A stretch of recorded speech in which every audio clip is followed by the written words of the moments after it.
Западните земји воведоа последователни построги санкции за Русија по незината целосна инвазија на Украина минатата година.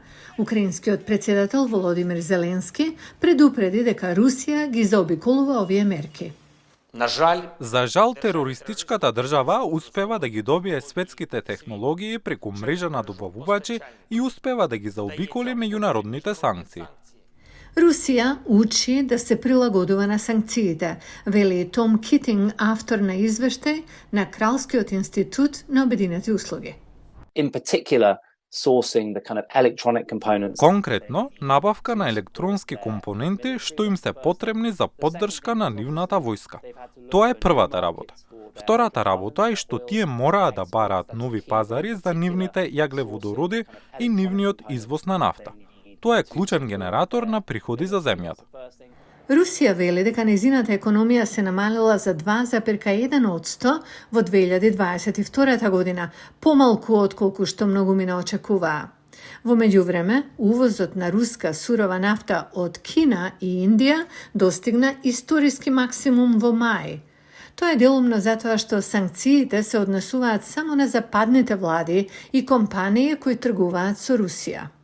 And therefore, if you're a bank И затоа, ако сте банка во Индија, можете совршено да имате финансиска врска со руска банка. Сепак, најголемиот дел од глобалната трговија се уште се спроведува во американски долари. Па прашањето е како Русија ги заобиколи обидите да ја задуши својата економија. Китинг вели дека Кремљ се повеќе гледа на Иран како модел како да ги избегне санкциите.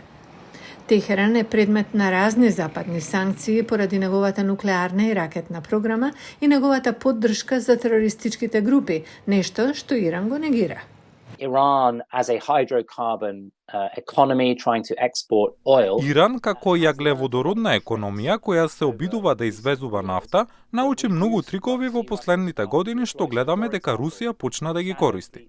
Например, се префрла нафта помеѓу танкери среде ноќ, со исклучени уреди за локација, но истовремено користи компании на места како Турција или Обединетите Арапски Емирати за да се обиде да го скрие потеклото на трговијата.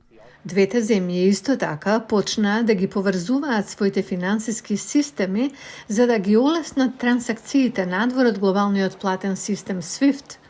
Минатиот месец, втората по големина руска банка отвори канцеларија во Техеран.